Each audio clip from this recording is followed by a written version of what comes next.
आज का general knowledge का क्वेश्चन सेट नंबर 2। दिल्ली की पहली महिला मुख्यमंत्री कौन थी? तो पहली मुख्यमंत्री थी शीला दीक्षित जी, जो कि हमारे देश की पहली महिला विदेश मंत्री भी थी। इनका स्वर्गवास हो चुका है। क्वेश्चन नंबर 2, अर्जुन अवार्ड की शुरुआत कब से हुई? तो अर्जुन अवार्ड 1961 से इसकी शुरुआत हुई है अच्छे स्पोर्ट्समैनों के लिए। क्वेश्चन नंबर 3, सत्यमेव जयते कहाँ से लिया गया है? ये मंडोक उपनिषद से। चौथा, भारत में रुपये के नोट किसके द्वारा प्रिंट होते हैं? तो रिजर्व बैंक ऑफ इंडिया के द्वारा ये प्रिंट होते हैं। डोंगी है। डोंगी एक छोटी सी नाव होती है जो कंपटीशन में प्रयोग में लाया जाता है, जैसे सेलिंग है, कयाक है, ये भी एक उसी प्रकार की एक छोटी नाव है। भारत का भौगोलिक केंद्र बिंदु कहाँ है? माने भारत का सेंट्रल भौगोलिक सेंट्रल पॉइंट करौंदी गांव है, जिला कटनी, मध्य प्रदेश में। भारतीय नेवी का प्रशिक्षण पोत है, माने प्रशिक्षण जहाज है, INS थरंगिनी। क्वेश्चन नंबर 8, गाइड पुस्तक के लेखक हैं RK नारायण। पीर पंजाब पर्वत श्रेणी की सबसे ऊंची चोटी पीर पंजाब, जो कि जम्मू कश्मीर में पड़ता है। पिछले साल टेक्निकल के लिए क्वेश्चन आया था। तो इसकी ऊंची चोटी है मणि महेश कैलाश चोटी। 10वां, चांदीपुर रेंज कहाँ है? यह उड़ीसा में है। यहाँ पर मिसाइल, जो भी मिसाइल है इंडिया की, अग्नि मिसाइल है, पृथ्वी मिसाइल है, नाग मिसाइल है, इनका यहाँ पर परीक्षण किया जाता है। क्वेश्चन नंबर 11, किस भारतीय को सर्वप्रथम ऑस्कर अवार्ड मिला? तो आंसर है भानु अथिया। भानु अथिया को पहला भारतीय ऑस्कर मिला। दूसरा ऑस्कर मिला है RK रहमान, जो कि संगीतकार हैं। जय हो गाना है, जय हो, उसके म्यूजिक के लिए। क्वेश्चन नंबर 12, साइमन कमीशन कब बना? साइमन कमीशन 1927 में इंग्लैंड में बना और भारत में ये 1928 में आया। तो इसका आंसर है 27 में बना। पंचशील पर हस्ताक्षर कब हुई? पंचशील पर 1954 में भारत और चीन के बीच पंचशील पर हस्ताक्षर हुए। क्वेश्चन नंबर 14, भैंसा दौड़ किस त्योहार में होती है? यानी भैंसों की दौड़ किस त्योहार में होती है? ये त्योहार है कंबाला, जो कि कर्नाटक में है, मैंगलोर, जो कि वहाँ बहुत ही ज़बरदस्त तरीके से इस त्यौहार को मनाते हैं। यह क्वेश्चन लास्ट 2020 मार्च के रिटर्न में आया था। ओलंपिक खेलों में भारत ने कितने स्वर्ण पदक जीते हैं? अभी तक भारत ने सिर्फ 10 स्वर्ण पदक जीते हैं, जिसमें 8 गोल्ड मेडल हॉकी में जीते हैं तथा 1 gold medal shooting Abhinav Bindra 2008 Beijing Olympic में, और 2021 में भाला फेंक नीरज चोपड़ा ने जीता है। अभी सेट 2 मैथ के सवाल। एक कक्षा में राम बाएं से 15वें व दाहिने से 21वें नंबर पर बैठा है, तो कक्षा में कितने बच्चे हैं? इसका सिंपल सा आंसर है 15 और 21 को जोड़ दें और उसमें से 1 घटा दें, क्योंकि राम जो है 2 जगह काउंट हुआ है, इसलिए 1 इसलिए घटाते हैं। तो 21 से 15 36 - 1 35। सिंपल से आपने से दोनों को जोड़ना है, 1 घटा देना है। x² + 5x + 6 के गुणनखंड करो। यह है द्विघात समीकरण। तो मूलों का योग है इसमें 5, गुणनफल है 6, 3 2 5, 3 दूनी 6। तो मूल क्या हो गया? मैं 3 और 2, तो x + 3 और x + 5, x + 2। मूलों का योग है 3 और 2, तो x + 3 और x + 2। ये है आंसर। इसको लंबे मेथड से करने की ज़रूरत नहीं है। 1 से 100 तक की प्राकृतिक संख्याओं का माध्य क्या है? 1 से 100 तक का औसत कितना होता है? तो आपने क्या करना, 100 का आधा करना है और उसमें 0.5 जोड़ देना है। जो भी संख्या दी है उसका आधा करो और उसमें पॉइंट जोड़ दो, या 100/2 बराबर 50.5। अब 100 और 1 51 होता है, 51 का आधा करो। जैसे 1 से 50 तक है, 1 से 50, 50 से 1 51/2 बराबर 25.5।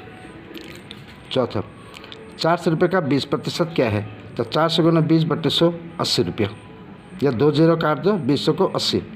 √2 का वर्गमूल वर्गमूल, तो इसका वर्गमूल तो 1.414। इसको याद कर लेना, √2, √3, √5, तीनों का वर्गमूल याद करोगे कोई ना कोई टपक पड़ेगा। और करने की पूरी विधि यह है, इसमें देख लो। 2 का 1, 1 1 जा 1, फिर बच गया 1 पॉइंट, फिर 100, फिर इसको दिए हुए विधि मैंने इसमें दे रखा, देख लेना। 4 और 16 का मध्यानुपात क्या है?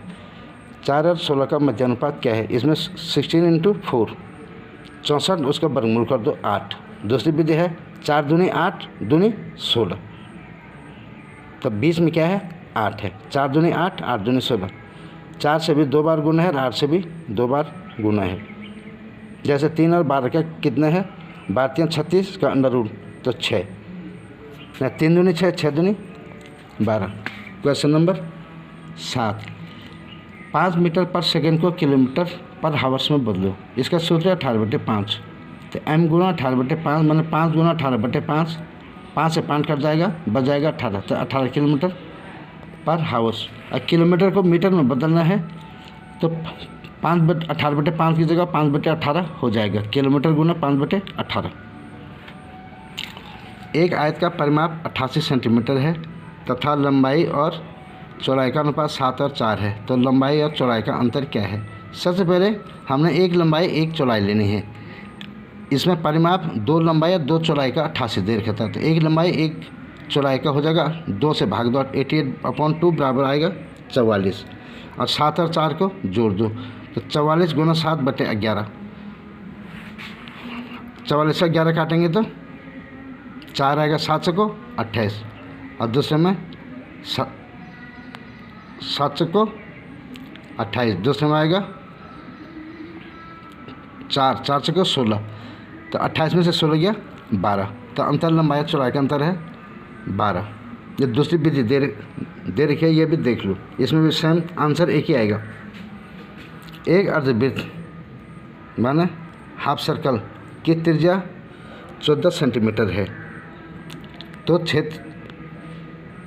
तो इसका परिमाप कितना होगा? सॉरी, यहाँ पर क्षेत्रफल लिखा है, ये है एक्चुअली परिमाप। इसको आप लोग क्षेत्रफल की जगह परिमाप माने सरकमफ्रेंस करना। सूत्र है 30 × r/7, r माने रेडियस, तो 36 × 14/7 बराबर 36, 7 दूनी 14, 72 सेंटीमीटर। अगर जिसको फॉर्मूला याद नहीं आता है तो उसने क्या करना है कि 14 का पूरा होता है सरकमफ्रेंस, या परिधि होता है 88 का आधा 44, त्रिज्या कितनी है 14, अब डायमीटर हो गया इसका 28, तो 44 और 28 72, इस हिसाब से भी इसको निकाल सकते हैं। क्वेश्चन नंबर 10, x + 1/x बराबर 5, तो x² बराबर 1/x बराबर, तो इसमें क्या है, ये स्क्वायर -2 प्लस है तो -2 और माइनस से +2, 5×5 25 -2 बराबर 23, आंसर है 11। x4 - 1/x² + 1 को हल करो, तो ये स्क्वायर माइनस बी स्क्वायर का सूत्र लगाना है इसमें, ये +b ये -b, ये दिया है x4 - 1 का होगा x² + 1, x² - 1/x² + 1, x² + 1 से कट जाएगा, फिर बच गया x² 1, इसको भी फिर खोलो क्योंकि इसमें अभी स्क्वायर है, तो आंसर आएगा x + 1 x - 1।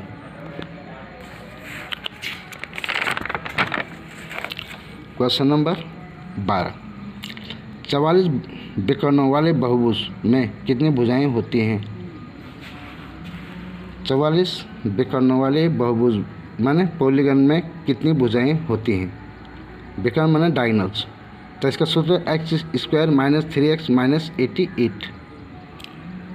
44 का दुगुना करना, इसमें विकर्णों को दुगुना कर दो, तो यह है x² - 3x - 88, क्योंकि विकर्ण 44 थे तो इसको दुगुना कर देना चाहिए, और 2 और 1 को 3 हो जाएगा, तो 3x का है -11 + 3, तो ये आ जाएगा x - 11 एक्स प्लस 3, माने एक्स का मान आएगा 11 और दूसरे एक्स का मान आएगा -3। तो जो बड़ी संख्या है 11, बड़ा रूट से 11, यही आंसर होगा।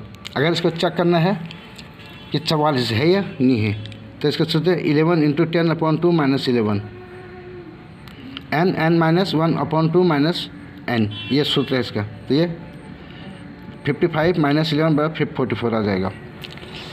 एक त्रिभुज की ऊंचाई या लंब 8 सेंटीमीटर है तथा कर्ण 17 सेंटीमीटर है, तो त्रिभुज का क्षेत्रफल क्या होगा? हमारे पास लंब दे रखा है, कर्ण है, आधार नहीं है।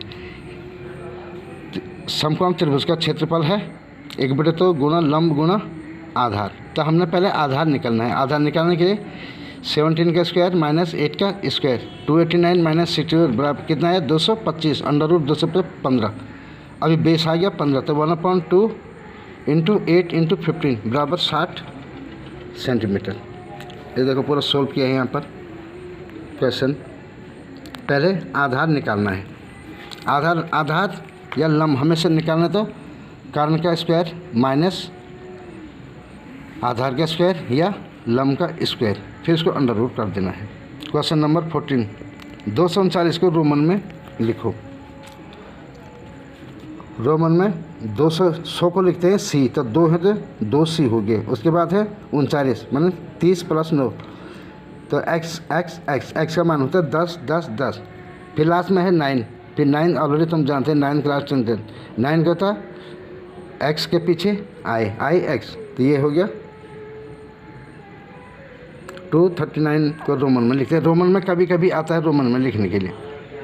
क्वेश्चन नंबर 15, चीनी के भाव में 20% बढ़ोतरी होने से खपत कितने प्रतिशत कम की जाए कि खर्चा न बढ़े? अगर बाज़ार में चीनी के भाव 20% बढ़ चुके हैं, तो मैं चाहता हूं कि मेरे घर का खर्चा ना पड़े। जितना मैं चीनी पहले लाता था उतनी ही चीनी मैं खरीदूंगा, तो मुझे चीनी में कितनी खपत करनी पड़ेगी?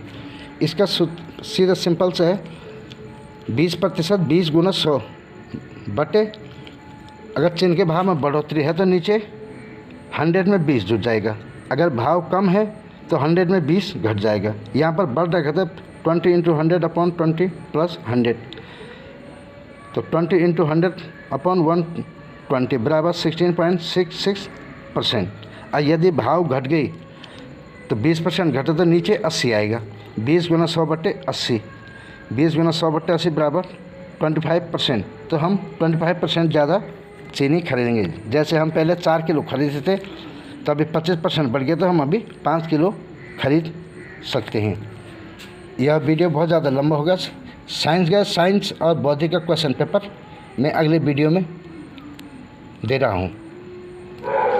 अगर पसंद आए तो ठीक है, पसंद आए तो कमेंट डालना, और नहीं आएगा पसंद तो पक्का कमेंट डालना ये क्वेश्चन आंसर, ये हमें वीडियो पसंद नहीं है।